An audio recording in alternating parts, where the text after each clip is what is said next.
Hola a todos, soy Ismael García Villarejo con la realización de Manu Hernández. Bienvenidos a la revista Inversión.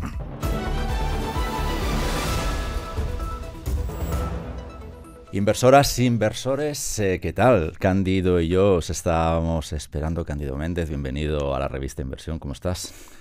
Pues estoy bastante bien en función de la edad, pero sobre todo estoy muy agradecido por poder intercambiar una conversación contigo aquí precisamente en Sí, Inversión. porque siempre las intercambiamos en televisión, ¿no? Pero ya sí, tocaba hacerlo en la revista. Sí, Cándido, te hemos llamado porque has publicado un libro. Se titula Por una nueva conciencia social. Yo admito, por esto sinceridad ya con la audiencia, ya saben de qué palo voy, admito que solo he llegado hasta el capítulo 4, el auge del liberalismo. Es decir, que la entrevista se va a basar, por no hablar de lo que no sé, ¿no? Se va a basar hasta donde he leído. Porque yo al menos soy de los periodistas que me gusta leer el libro cuando tengo que entrevistar a algún autor, ¿no? Pero sí que me da algunas ideas generales y me vas matizando, con este casi comentario previo exculpatorio, ¿no? Me ha parecido un libro de parte, pero no militante. ¿Es así o no? Porque claro, sí, es de parte porque hablas de ti. Es decir, no... Sí, bueno, claro, yo lo que puedo transmitir es mi visión y mi experiencia, ¿no? Pero he pretendido que sea un libro abierto, que no sea dogmático, que no sea sectario, porque mi experiencia también parte de haber aprendido de mis interlocutores, de mis contradictores, etcétera, y he querido que el libro correspondiera a esa manera de ver la vida, ¿no? Y luego la otra cosa que he pretendido, que tampoco sé si la he conseguido, aunque me he esforzado, es que no sea aburrido, que sea un libro que sea digerible y que, en fin, no te maltrate la mente y te entren ganas de mandarlo a freír espárragos, creo. Hay quien me ha dicho, sobre todo gente joven, me ha llamado la atención, periodistas que me han hecho entrevistas sobre el libro, que bueno, que lo han visto interesante, lo han visto, en fin, ágil, no lo han visto aburrido, no se han aburrido leyéndolo. Eso es lo que más me reconforta. No, y estoy de acuerdo con esa opinión porque al menos, ya te lo comentaba antes de abrir micros, está escrito es un texto con que bueno, que se asimila fácil, es una lectura interesante, pero que tampoco lo que dices tú, no te colapsa mentalmente y te dan ganas de abandonarlo, ni mucho menos. Cándido, a mí me parece interesante, has trazado un paralelismo. Hay dos cosas que me han parecido interesantes, insisto, hasta el capítulo 4. Primero, que te metes en el berenjenal de la inteligencia artificial, eso lo hablamos luego. Pero lo que me ha parecido más interesante, sobre todo por el momento en el que estamos ahora, que bueno, el presidente del gobierno diría que es fango todo lo que hay, aunque el fango de verdad está donde está y por cierto, ya lo hemos expresado muchas veces desde Inversión, pero queremos mandar un abrazo muy fuerte a todas las víctimas de la Dana, a nuestros lectores y suscriptores allí en Valencia también en especial. Pero haces un paralelismo curioso, o al menos a mí me lo ha parecido, aunque con mucha base, de cómo se ha degradado el mercado laboral y cómo se ha degradado la democracia. No sé si la democracia se ha degradado tanto, la nuestra, España, se ha degradado tanto como el mercado laboral, o el mercado laboral se ha degradado tanto como la democracia. Pero ese paralelismo a mí, Cándido, es de lo que más me ha llamado la atención, casi desde la página 20, porque es una idea que además empiezas a introducir bastante pronto en el libro, ¿no?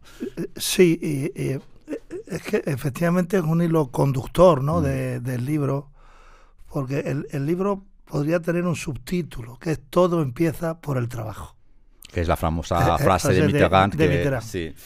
Entonces, yo he llegado a la conclusión que como el trabajo, un empleo digno, es el mecanismo de integración democrática más formidable que hay en cualquier economía y particularmente en la economía avanzada, en la medida en la que el trabajo está asediado por la precariedad laboral, hay problemas en relación con los salarios, hay debates más ideológicos que vinculados a cómo mejorar en cantidad y calidad el trabajo, pues efectivamente eso provoca una desafección con no diría con la idea de la democracia, sino sobre cómo los actores políticos y también los actores sociales trasladamos nuestros mensajes, que somos capaces de resolver los problemas de la gente, ¿no? Y yo creo que en el segmento donde eso se produce con más brutalidad es en la juventud, ¿no? No es tanto una desafección a la democracia, sino una desafección en relación con los actores políticos y sociales de la democracia, por incluirnos todos. Porque, claro, los jóvenes somos el país del mayor nivel de paro juvenil de Europa, de mayor nivel de precariedad, y a su vez tienen el monstruoso problema de la vivienda, sí, ¿no? Es. Y luego todo esto acaba con una descapitalización de talento brutal, que bueno, al final muchos de nuestros universitarios, y no universitarios, de gente especializada, acaba trabajando en el Reino Unido en enfermería, en sanidad, o en cuestiones industriales y de ingeniería en Alemania, cuando han aprendido aquí en España, y este país está absolutamente descapitalizando. Pero no sé si puedes hacer un análisis así más radiofónico, ¿no? Explicarnos de viva voz cómo crees que se ha llegado a esta situación, y sobre todo porque esto no ha pasado de la noche a la mañana. O sea, esta degradación se lleva apalancando desde hace años. Pero sobre todo, ¿en qué crees que estaban pensando los responsables, ¿no? O quienes estaban al mando de estas situaciones? Yo ahí tengo el siguiente convencimiento. Nosotros somos un país que recuperamos la democracia en un momento en el que los nobles objetivos del pleno empleo, de consolidar el estado del bienestar, el reconocimiento del papel de los sindicatos, de las organizaciones empresariales, se está deteriorando. En el marco de la globalización, y entonces con la aparición efectivamente de Reagan y Thatcher, ¿no? Es mi visión. Y en ese sentido yo creo que cuando se aprueba la Constitución, que es uno de los grandes activos democráticos, políticos, sociales, económicos que tiene nuestro país en los últimos 50 años, uno de los grandes, no, yo creo que es el más grande. Entonces vamos a la búsqueda del tiempo perdido. Y yo creo que lo hemos hecho bastante bien. Digamos, hay una parte que hemos hecho bastante bien en acortar las diferencias que tenemos en relación con los países de Europa que tenían un colchón social y democrático anterior, que era el que provenía de los 30 años gloriosos, ¿no? Desde la posguerra hasta la primera crisis del petróleo. Nosotros no teníamos eso, lo hemos hecho bastante bien. Hemos acortado diferencias con Alemania en términos de PIB, en términos de salarios, en términos de empleo. Hemos ido a más velocidad que Alemania en estos años. Por poner, digamos, un país que es un tótem para la referencia, todos, ¿no? que llevamos todos en la cabeza, ¿no? Eso, Cuando queremos compararnos. Sin embargo, en paralelo, y esa es mi visión, creo que hemos perdido lastimosamente el tiempo en debates de tipo ideológico, ¿no? Como es que el desempleo propicia la vagancia, la protección por desempleo propicia la vagancia, que tenemos unas pensiones excesivamente generosas, que el coste del despido es el gran obstáculo para que los jóvenes entren a trabajar. Y yo no digo en el libro que con eso no haya problemas, ojo. Yo lo que digo es que nos hemos basado exclusivamente en eso y hemos descuidado otros temas. ¿Y cuáles han sido otros temas? Pues los que se reflejan en nuestra débil productividad, como es el retraso en investigación, desarrollo e innovación, la problemática que se deriva del tamaño medio de las empresas, la debilidad de nuestro tejido industrial, y un asunto en el que me detengo porque creo que tiene mucho interés, que es el de la formación, ¿no? Yo no he incorporado en el libro un dato de Eurostat de hace poco por estaría publicado, esa claro. razón, que me ha llamado poderosamente la atención. ¿Y cuál es? Pues es el siguiente. Dentro de las empresas, ¿qué porcentaje de trabajadores tienen bajo nivel educativo? El 29%. Y dentro de los empresarios, por lo tanto, dentro de las empresas... De los que mandan, sí. ¿Qué porcentaje de empresarios tiene bajo nivel educativo? El 33%. Es decir, es mayor el porcentaje de empresarios con bajo nivel educativo que el porcentaje de trabajadores. En Alemania, la cifra es muy distinta. El 11% los empresarios, el 16% los trabajadores, ¿no? Y ahí es donde yo creo... Pero en cualquier caso los dos colectivos están mejor en Alemania. Están mejor, evidentemente, claro. Están... Pero lo que quiero decir que podíamos tener diferencias, pero que lo normal sería que el porcentaje de empresarios fuera inferior.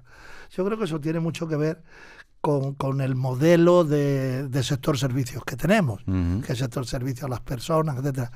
Y yo creo que ese conglomerado de temas son los que no hemos sabido abordar, como yo digo, con luces largas, con una cierta visión estratégica, con una cierta estabilidad en las reglas, en las normas. Probablemente los que mejor lo hemos sabido hacer hemos sido las organizaciones sindicales y las patronales, porque, por ejemplo, el último acuerdo para el empleo y la negociación colectiva es ya el quinto, y abarca, creo, desde el 2023 al 2025, siempre han ido más allá de un año, ¿no? Ha habido una cierta perspectiva. Yo creo que en el ámbito de la política institucional eso ha brillado por su ausencia. Cándido, volvemos luego, si te parece, porque mientras te escuchaba, no soy especialista en el mercado laboral, como sabes, pero sí lo observo desde hace años, ¿no? Y quizá voy a hacerte ahora una afirmación que si me la tienes que echar por la cabeza me la echas tranquilamente. Pero a mí me da la sensación, Cándido, que en los últimos años en España se ha construido el mercado laboral con lo peor de cada casa. Por ejemplo, volvemos a Alemania, los minijobs de los famosos 400 euros, pero también hemos incorporado lo peor del mercado laboral del Reino Unido con la temporalidad. E incluso estamos incorporando ya, o hay presión para incorporar lo peor del mercado laboral estadounidense. No sé si estás de acuerdo con este diagnóstico, pero a mí, como observador, faltando conocimientos técnicos, me da esa sensación. Mira, estoy muy de acuerdo, porque es que incluso yo dedico un capítulo a la famosa mochila austríaca, que la conozco bastante bien, y lo que vengo a decir que nos hemos dedicado a espigar cosas, digamos, instrumentos laborales, etcétera, de otros países, sin tener en cuenta que esos instrumentos pueden tener éxito porque hay otra serie de componentes en ese país, claro, que aquí no. Digamos, el contexto es distinto. Y claro que estoy de acuerdo, y puedo ponerte un ejemplo en relación con la reforma laboral que pactaron los sindicatos y la patronal para reducir la temporalidad, que no la precariedad. Son cosas distintas. Sí, son cosas distintas. ¿Qué hace? Echan mano de nuestra caja de herramientas, no se van a ningún otro sitio. Echan mano de un contrato, que es el contrato fijo discontinuo, que ya existe en España desde hace muchos años, en algunas partes de España por la actividad se llamaba también contrato fijo de temporada, y así hemos reducido la temporalidad, que era una de las exigencias de la Unión Europea, no la precariedad, que es cosa distinta. Pero efectivamente estoy muy de acuerdo. No nos hemos fiado en nuestra propia cultura, ¿sabes? Cuando en España yo creo que hay ejemplos, y buenos ejemplos, de bien hacer empresarial, ¿no? Ponnos uno. Es que, Bueno, yo creo que desgraciadamente hay que verlo en las grandes empresas, ¿no? Sobre todo en las grandes empresas, que son las que más valor le dan al empleo. Claro. Y eso se vio perfectamente en la gran recesión, ¿no? En la gran recesión, las grandes empresas en España tuvieron un comportamiento muy parecido en relación con la preservación del empleo a las grandes empresas del resto de Europa. Sin embargo, no ocurrió lo mismo en la mediana y sobre todo en la pequeña empresa. Pero puedo poner un ejemplo ahora más reciente. Una empresa, una pyme creo de la provincia de Jaén, ha sido una de las que primero ha puesto en marcha la jornada de 4 días a la semana, ¿no? Es decir, ¿y cómo sabes cómo les está yendo? Pues no lo sé cómo les está yendo, pero sé que han asumido el riesgo de abordar esa... digamos, no han estado a la defensiva en las viejas prácticas. Ya. Probablemente, a lo mejor no les ha ido bien, no lo sé. Lo que sí me parece muy importante es que han decidido innovar, ¿no? En la organización del trabajo, ¿no? Y probablemente haya más. Ahora no se me pasa ninguno por la cabeza. Pero es un debate que está ahora mismo planeado sobre este estudio, está por aquí, ¿no? Lo de las jornadas de 4 días. Y yo siempre decía, bueno, ¿y por qué no 3 o por qué no 2? Pero te quiero preguntar, ¿no se está planteando mal el debate? Es decir, sí, o sea, ¿por qué no 3? Pero bueno, sí, entiendo que porque antes tendremos, señalabas tú, y en esta casa lo hemos explicado hasta con números especiales, el problema de la productividad en España. Pero ¿no deberíamos hacer primero avances en productividad para ver hasta dónde somos capaces de reducir la jornada laboral? Porque si lo podemos reducir hasta 3 días, ¿por qué nos vamos a quedar en 4, no? Yo, en ese sentido, no es contradictorio con lo que acabo de decir de esta empresa. Aparte, yo me siento muy vinculado a Jaén, cualquier cosa. Evidentemente. No. Verá, yo creo que se está enfocando mal el debate de la reducción de jornada, porque, digamos, reducir días de trabajo a la semana no es lo mismo que reducción de jornada. Claro. Son dos cosas distintas, ¿eh? Porque en esa empresa creo que no han reducido jornada. Lo que han organizado ha sido el tiempo de trabajo para agruparlo, concentrándolo de lunes a jueves, ¿no? Que esa es una práctica muy americana. Sí, pues, pero verás, si echamos mano de la historia laboral de España, de la historia laboral con acuerdo, pues nos remontamos a hace casi 50 años, al año 80, desde hace 44 años, y en el año 80 hay un acuerdo UGT, porque solo lo firma UGT, y la patronal, para reducir en 126 horas anuales. Es la primera precisión que quiero hacer. Yo creo que la reducción de jornada siempre es más factible de llegar a un acuerdo sobre ella si lo haces en cómputo anual. Anual, claro. Digamos, si la contrapartida es flexibilidad. Entonces se llega a un acuerdo, 126, y se incorpora el cómputo anual de la jornada. Punto 1. Yo creo que ese es un elemento fundamental. Primero debía haber un acuerdo en cómputo anual de la jornada y luego en una fase posterior, con esa pista de aterrizaje, generalizarlo ya en la norma legal, ¿no? Y yo, como lo concibo, lo pongo en el libro, yo concibo que la reducción de jornada debía de sentarse en un acuerdo amplio sobre empleo y productividad, incorporando la reducción de jornada, la formación, etcétera. Pero esto, Cándido, en nuestra economía, que es la que es, luego habría, si queremos de mayor tener otra economía, pues quizá deberíamos empezar a trabajar ahora, pero hoy tenemos la economía que tenemos. ¿Cómo conjuga este planteamiento que haces con, por ejemplo, el sector servicios o el sector turístico? Bueno, claro, es que yo el que hable de un acuerdo inmediatamente hace descender ese acuerdo a niveles sectoriales. Es que los sindicatos y las patronales en España tenemos mucha experiencia en ese sentido. Pero entonces me estás diciendo que es aplicable una reducción de jornada sobre el turismo, por ejemplo. Yo creo que sí, se puede mejorar la productividad. Yo creo que esto a su vez hay que incorporarlo en otros dos factores, que es lo que yo también intento, ¿no?, defender, ¿no?, con toda la complejidad que tenga con los ritmos, etcétera. Es que, por ejemplo, el sector turismo tiene que incorporar la transformación verde y tiene que incorporar la transformación digital. Y va a tener que hacer un cambio, por ejemplo, en el uso del agua, a mi modesto entender, ¿no? Yo he leído que un turista gasta hasta 4 veces más agua que un ciudadano, un conciudadano de nuestro país, ¿no? Sí. Esos son situaciones intolerables, porque es que hay una serie de costos ocultos que no están repercutiendo en las empresas, y yo creo que eso es falsear la realidad, ¿no?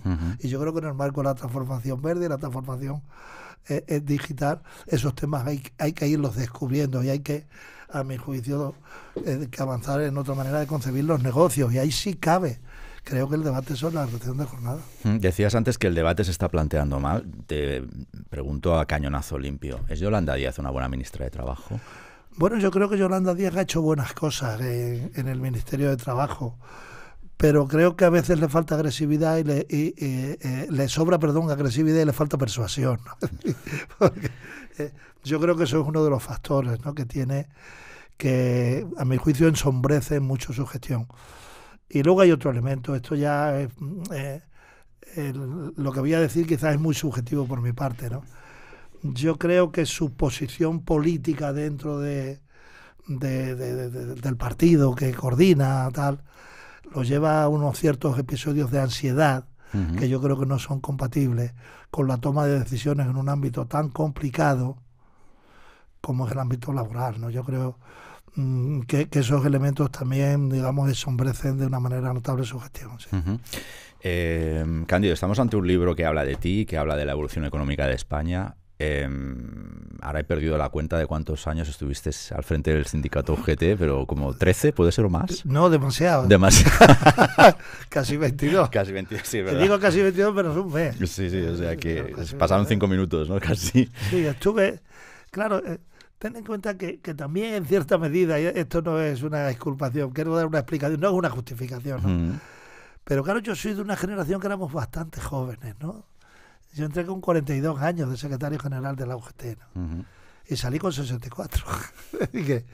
Pero sí, eso no es, digamos, pretendo hacer una explicación, no una justificación, quizás en un tiempo. Hablábamos antes de la deriva y parece que estamos de acuerdo en el análisis del mercado laboral, en el punto en el que estamos, incorporando casi lo peor de cada casa y obviando lo mejor de la nuestra, ¿no? Pero quiero que me hagas, si te parece, una autocrítica de esas 2 décadas de mandato tuyo en la UGT y que me analices un poco cuál es el estado de salud de los sindicatos ahora mismo en España y también de la patronal. Aquí no vamos a dejar títere con cabeza. Pero claro, estamos donde estamos también por la participación de los agentes sociales. ¿Qué habéis hecho mal durante 2 décadas y qué se está haciendo mal ahora? Yo diría que ha habido sobre todo una fase en la que hemos estado a la defensiva, ¿no? Pero también porque el marco objetivo así lo provocaba, ¿no? No era fácil avanzar, ¿no? Era más fácil preservar, ¿no? Bueno, más fácil, no era igual de difícil, pero estaba, yo recuerdo que una vez planteé el tema del presentismo, ¿no? Ahora se habla del presentismo con cierta normalidad. Me pusieron a parir. Me pusieron a parir porque dije, bueno... ¿Pero internamente? O... No. Sobre todo de ámbito de la ortodoxia, ¿no? ¿No? Aquí lo importante es el asentismo, no el presentismo. Yo hace poco he estado con 10 titulados que me invitaron y un chico cuando hablamos de esto es que ahora ya se ve de otra manera, ¿no? Y un chico me dijo, claro, tienes toda la razón. Yo hay un momento en que ya me relajo, como sé que mi hora de salida del trabajo es a las 6, pero tengo que estar hasta las 8. No sé por qué. Pues me llegó a decir, creo que incluso disminuye mi productividad. Y te puedo poner un ejemplo. Yo tengo un hijo trabajando en Alemania desde hace 12 años. Mi nuera alemana está trabajando, lógicamente también. Hombre, en la empresa de mi hijo... Si la salida es a las 5 y en vez de a las 5 sales a las 6, es que estás haciendo mal el trabajo. Pues esa es cultura alemana total. Ya, sí. Bueno, pero es que yo creo que en esto tienes bastante razón. Te lo digo porque trabajé durante muchos años en una empresa alemana. Entonces, a lo que voy. Sí. Yo creo que ha habido etapas por nuestra parte y todavía probablemente lo pueda haber, ¿no? Y ahora hablaré de la actualidad, ¿no? En la que nos ha costado trabajo de asumir que nuestro papel debía ser de cooperación conflictiva. O dicho, invirtiendo los 2 términos, operar en términos de conflicto cooperativo. Es decir, buscar un elemento de cooperación que es al final cómo están los trabajadores y los empresarios en la empresa, que es, digamos, el objetivo común y compartido, no solo en España, sino en el concierto nacional, ¿no? Porque nosotros somos una economía muy abierta. Yo creo que eso es uno de los elementos que se puede poner encima de la mesa, ¿no? Y yo creo que en los empresarios a veces ha habido, pues también, pues no sé, un exceso bueno, un exceso no, cierta incapacidad, cierta reserva para no avanzar mucho, ¿no? Ser excesivamente conservadores. Aunque también te tengo que reconocer que tengo ejemplos en sentido contrario, ¿no? Nosotros pactamos con la patronal un contrato de fomento del empleo abaratando el despido a 33 días, que ahora eso se ha convertido en norma legal, pero era un contrato de fomento del empleo. Nosotros fuimos los que pusimos la propuesta encima de la mesa y la patronal lo aceptó, ¿no? Lo aceptó y podía haber dicho, no, yo lo que quiero es que cambie la legislación, no un contrato de fomento. ¿Y a qué conclusión llegamos? Que aquello no alteraba la creación de empleo, ¿sabes? Y entonces, en relación con ahora, yo creo que en este momento, mientras que en mi etapa había aspiraciones sindicales o reivindicaciones sindicales como era lo del salario mínimo, ahora son realidades, ¿no? Yeah. Y yo creo que los sindicatos, para mí, las convocatorias de movilizaciones es más un símbolo de debilidad que de fortaleza. Pero ¿cuántas huelgas generales convocaste, Cándido? Pues con todos los gobiernos, y con todos los gobiernos llegué a acuerdos. Con todos los gobiernos, sin excepción. Y con todos llegué a acuerdo. ¿Y por qué se convocaban las huelgas? Porque no nos dejaban otra alternativa. Pues la huelga no hay que perder de vista que consiste básicamente en que solicitas de los trabajadores que van a la huelga que renuncien a un día o más de un día de su salario, claro, con las partes proporcionales de vacaciones y de pagas. Y de pagas, sí. Es un esfuerzo económico que le pide a los trabajadores. Y ahora, sin embargo, volviendo, lo que eran aspiraciones, pues ya son realidades, ¿no? Y yo en ese sentido creo que las organizaciones sindicales y también los empresarios en la actualidad están demostrando que pueden ser útiles, que son útiles a la sociedad con sus acuerdos. En fin, me gustaría que cundiera el ejemplo. Decías que has convocado una huelga de general a todos y cada uno de los gobiernos que coincidieron contigo. Sí, con todos he firmado acuerdo. Entonces, déjame que te pregunte también a cañonazo limpio. ¿Por qué razón le convocarías a una huelga general a Pedro Sánchez? Porque según tu histórico se la habrías planteado, se la habrías... No tengo... ¿A Pedro Sánchez no? No, verás, no tengo por qué. Primero porque yo no estoy ya al cargo. Bueno, pero vamos a hacer ese ejercicio de ciencia ficción política, sí, Cándido. Pero yo creo que en el plano estrictamente laboral no hay por qué. Para mí, por ejemplo, las discrepancias que son públicas que tengo traspasan lo laboral. Indudablemente pueden incidir en el mercado laboral, ¿no? Pero yo creo que tienen más que ver con el ámbito político general, con lo que es, en fin, digamos, cómo interpretar la toma de decisiones que pueden ahondar en las desigualdades. Yo creo que son elementos que rebasan, a mi juicio, lo que es el ámbito estrictamente laboral. Y se puede producir la paradoja. Pero ahí, Cándido, los franceses nos enseñaron que las huelgas generales se pueden convocar también por ámbitos extralaborales. Bueno, no, es que a nosotros no hace falta que nos lo enseñen los franceses. Es que en España una huelga se puede convocar en defensa de los intereses generales de los trabajadores. Y no hay razones para convocar una huelga general en defensa de los intereses generales. Yo creo que en el plano estrictamente laboral, que es lo primero que le tienes que manifestar a un trabajador, yo creo que no es así. Es más, de hecho... creo que hay un vaivén, hay una especie de equilibrio inestable o de desequilibrio que se refleja incluso en las encuestas, ¿no? Porque si ocurriera lo que hay portavoces que dicen que ocurre en España, no sería lógico que un 30% de la población siguiera manteniendo el apoyo al partido mayoritario al gobierno, ¿no? Por lo tanto, yo creo que hay una doble visión. Hay la visión en relación con las pensiones, en relación con el ámbito laboral, en relación con lo que se llama el escudo social, ¿no?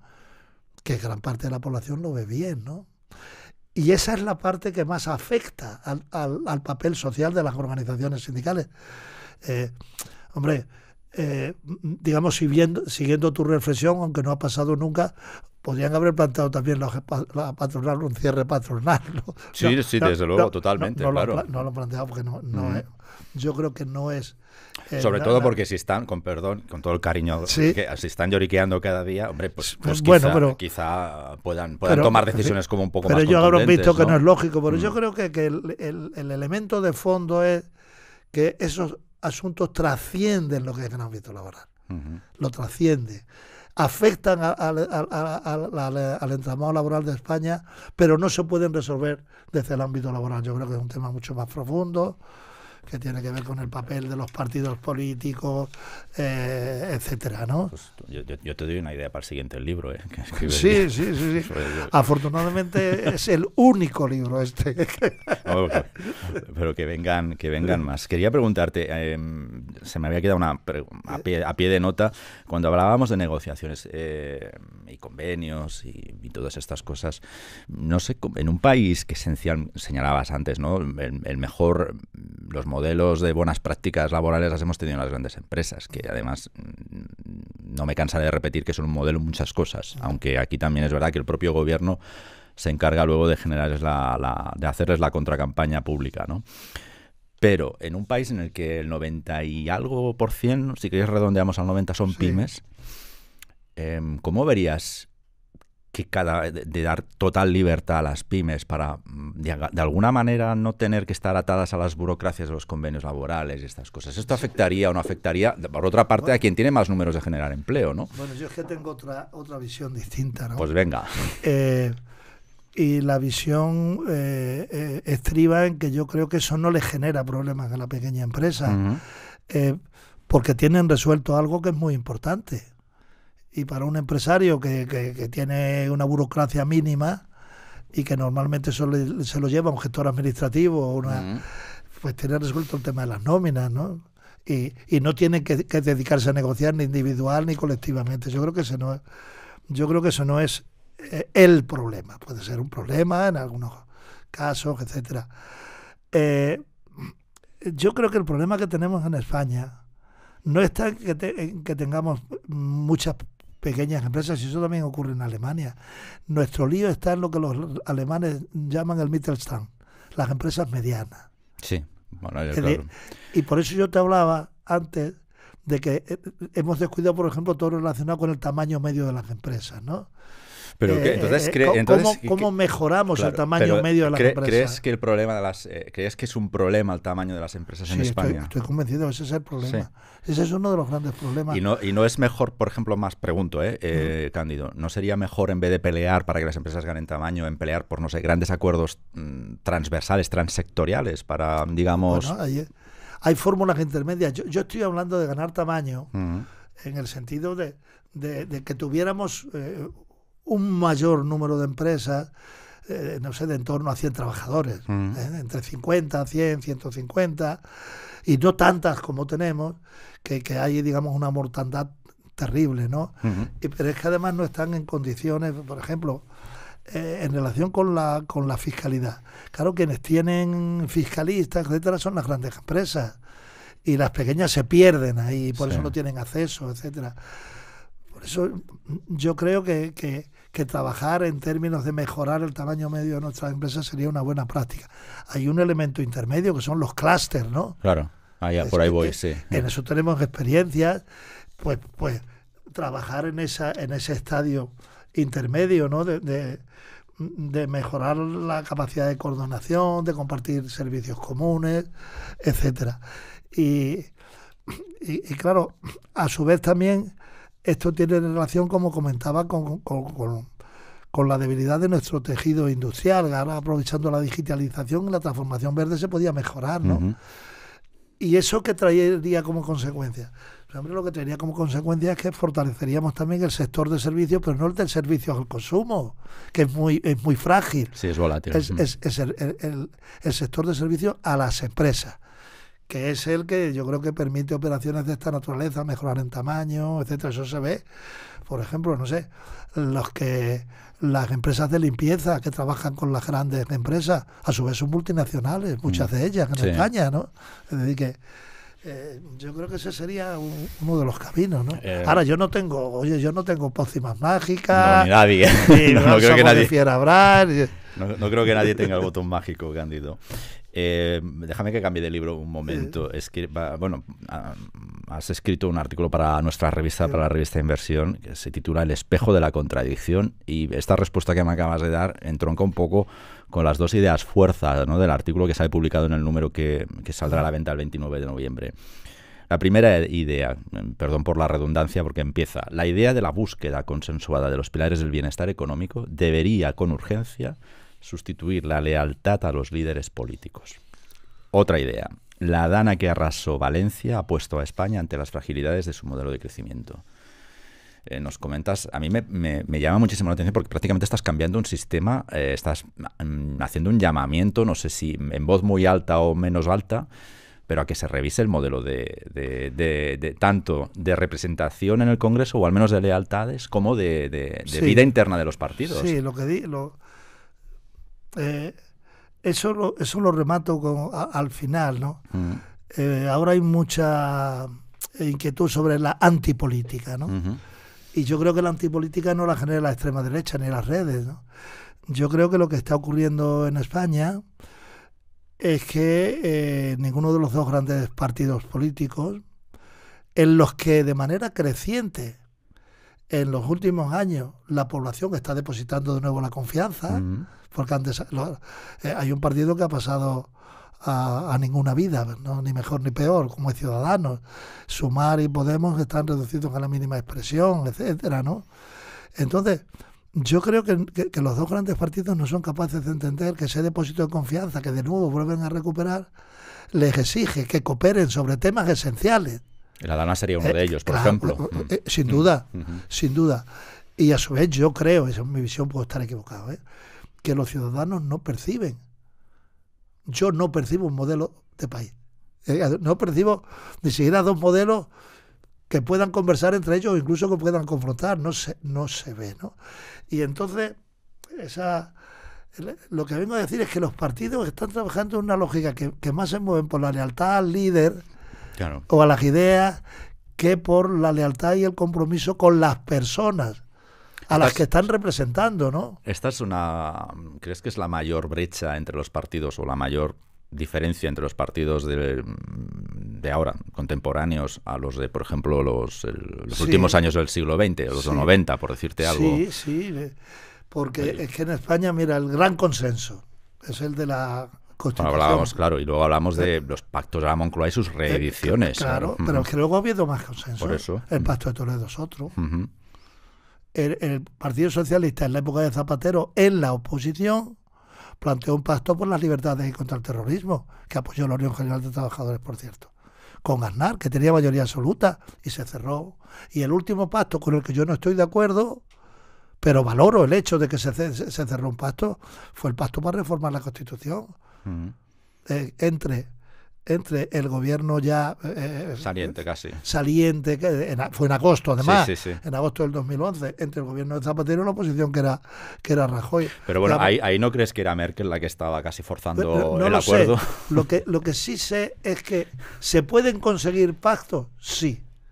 En la historia de nuestro país ha habido consensos, el más formidable ha sido el de la Constitución y el más trascendente, sí. Ha habido otros trascendentes, sí. Y digo, ¿y por qué no se puede hacer ahora? Eso es lo que estoy diciendo, ¿no? Y entonces yo creo que esto tiene relación. De hecho, en el libro, y hablando de los jóvenes, pues llego a la conclusión de que, claro, en el Parlamento se trabaja ahora con la mecánica que se puede decir de brazos de madera. Es decir, los brazos se levantan al unísono. Y eso a mi juicio, era muy importante para consolidar la democracia de partidos políticos. Pero estamos en otra fase. Nuestra transición ahora no es política ni democrática, o no debe serlo. Nuestra transición es la transformación verde y la digital, es la ruptura de paradigma desde el punto de vista económico, social. Tenemos un problema en el funcionamiento de la democracia, que es el alejamiento de los jóvenes. Cambiemos eso. Yo soy de los que creo que el sistema de listas cerradas y bloqueadas habría que cambiarlo, ¿no? Por decir, ¿sabes? Ese es el asunto que me parece que tendrían que mirar. Y también tengo que decir una cosa en honor a la verdad. Yo creo que quien más responsabilidad tiene siempre en una situación de esta naturaleza es quien ostenta el poder, el que tiene el boletín oficial del Estado. Los dos tienen responsabilidad, pero yo creo que se le debe exigir más responsabilidad al que tiene el poder.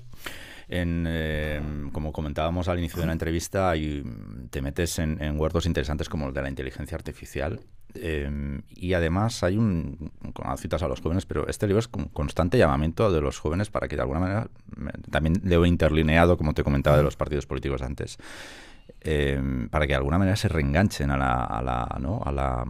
sé si a la sociedad o a la actividad política o a la actividad sindical, no sé muy bien, acláranos, nos lo aclaras. Yo lo tengo claro, mira, lo tengo claro. El mundo ha cambiado mucho, ¿no? Los sindicatos, yo recuerdo los años 70, 80, los sindicatos éramos como un recipiente en el cual los trabajadores pues planteaban cosas distintas de las propias laborales, tenían otras cosas en su vida, digamos. Había una comunidad, o se percibía como una comunidad de intereses que ahora no lo hay. Y eso tiene mucho que ver con la precariedad, el sentido de empresa también. Yo creo que se ha perdido, desgraciadamente. Pero creo que hay un momento en los jóvenes, para la inmensa mayoría de los jóvenes, que ni van a ser un delantero de postín en el fútbol, ni van a ser una influencer o un influencer, ni van a ser la gran jugadora Balón de Oro también en el fútbol o tal. Van a tener que vivir de su trabajo, y hay un momento decisivo, encontrar trabajo y luego cobrar la primera nómina, ¿no? Y alguien te tiene que echar una mano para descifrarla, ¿no? Claro.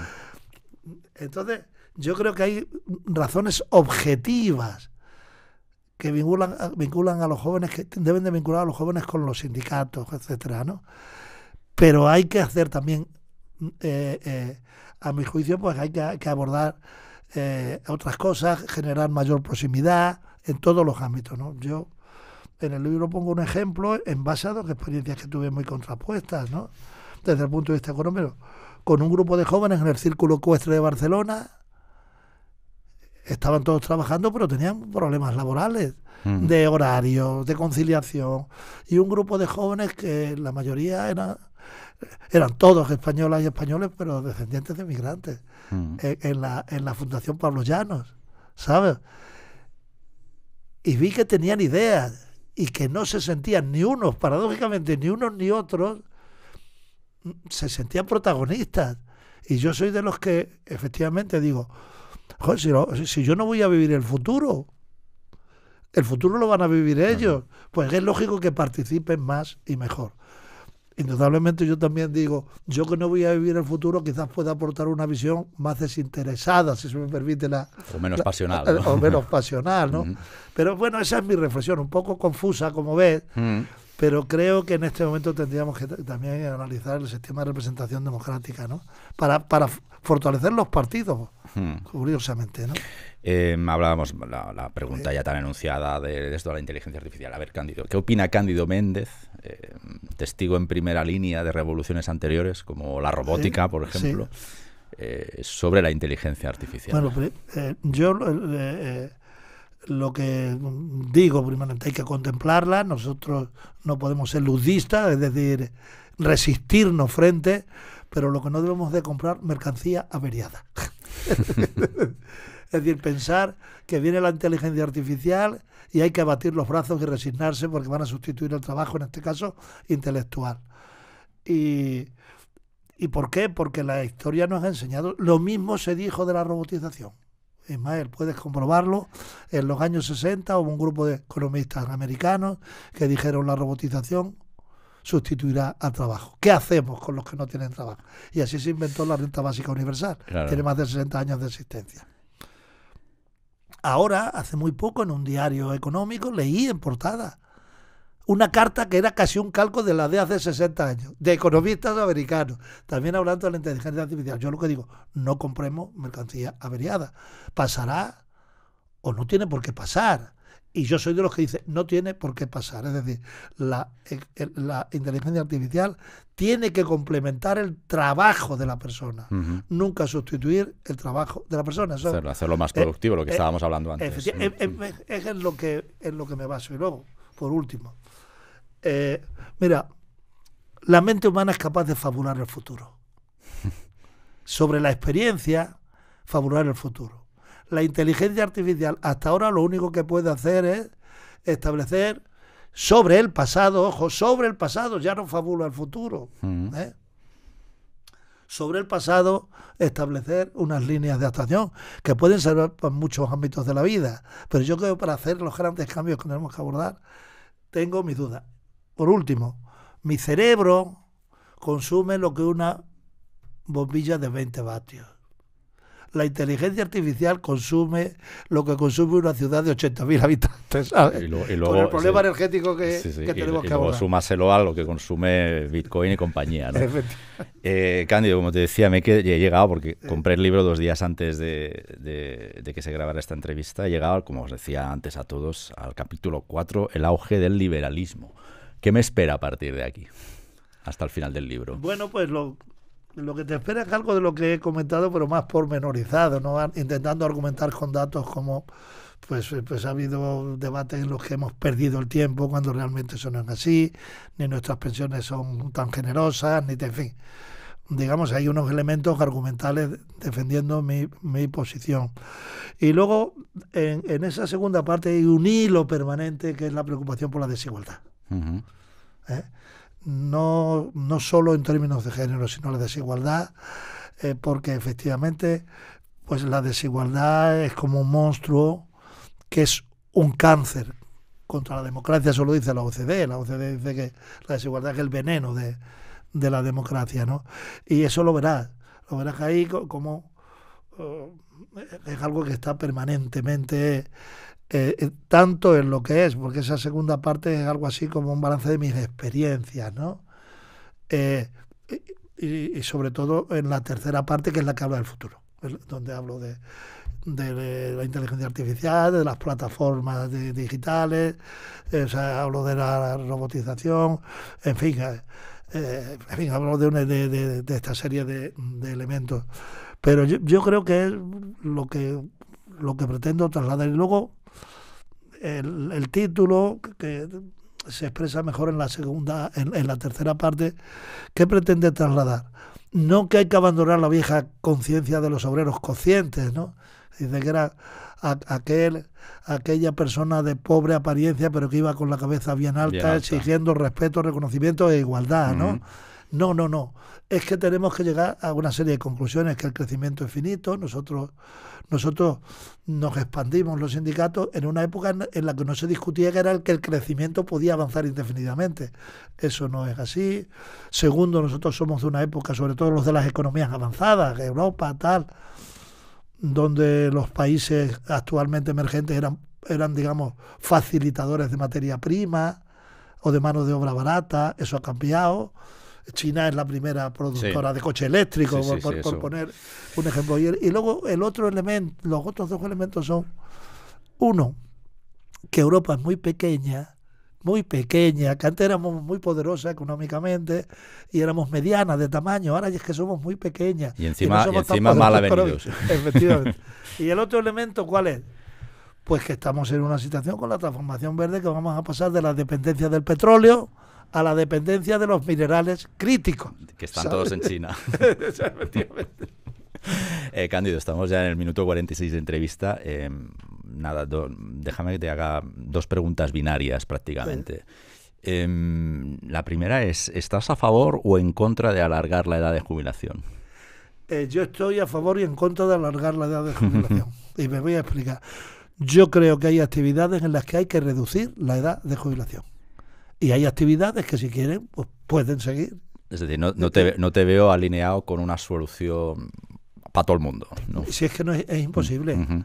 Es imposible. Lo digo porque ese debate sabes que se ha simplificado hasta esos extremos. Yo ¿no? ayer iba en un autobús y vi un señor, a mi juicio, más joven que yo, bastante más joven que yo, pero yo creo que ese señor debe de haberlo jubilado ya, con el 10% de su... Claro. Digo, por poner un ejemplo, por ponerte un ejemplo. Pero ahora estoy viendo cómo los médicos que están saliendo ahora, porque casi todos que entraron hace mucho tiempo, hubo un montón de médicos que se incorporaron al sistema de salud. Y ahora están saliendo todos con la misma edad. Y ha habido que tomar una disposición para que puedan seguir. Claro. Por eso digo, es que depende de la actividad. Esa es una de las experiencias que yo he sacado, ¿no? Y te traslado una pregunta que me trasladaron el otro día, me la trasladó nuestra jefa en común, Susana. No supe qué contestar. Me preguntaron, si estuvieras, y te traslado la misma pregunta, bajo tu experiencia, Cándido, has visitado muchísimas empresas. Si estuvieras en la piel de un empresario, de un autónomo, de una microtienda que la Dana ha arrasado, ¿merecería la pena, te plantearías reabrir? Claro, aquí no supe contestar, entre otras cosas, por la cantidad de variables que se me ocurren. Pero no sé si hay una respuesta lineal para esto, Cándido. No hay una respuesta lineal, pero eso tiene mucho que ver con el tipo de negocio que tenía. Yo supongo que hay negocios, ¿no?, que tienen una clientela fiel, etcétera, pues sí, pues tienes que abrir, pero si es un negocio que tienes una clientela muy volátil, pues si aquellos clientes pues mayoritariamente pueden ir a otro sitio porque lo necesitan día a día, pues no lo sé. Es que lo de la Dana nos ha perturbado a todos. No hay una respuesta salvo la emocional de solidaridad. Sí. Ahora tenemos que ver la reconstrucción, que he oído hoy. La reconstrucción del Letour va a durar 4 años. Es que pensamos que esto puede durar años. El Banco de España pues ha cifrado el impacto económico, el daño económico en PIB en 4.500 millones de En 4.500 millones, y eso es como los presupuestos de las grandes obras públicas. Ya veremos. Y me parece que la cifra es conservadora todavía. A mí me parece muy conservadora.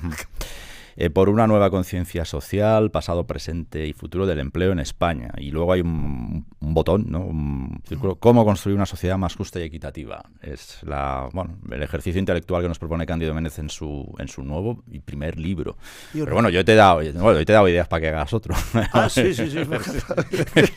Que yo ahí no tengo autoridad. No hay idea, pero fuerzas no me has dado ni inspiración para desarrollarlas. No puedo estar en todo, Cándido. Claro. Cándido Méndez, muchísimas gracias por hacer podcasting con nosotros. Ha sido muy amable. Y a vosotros, amigas inversoras y amigos inversores, muchísimas gracias como siempre por el privilegio de vuestro tiempo. Hasta la próxima.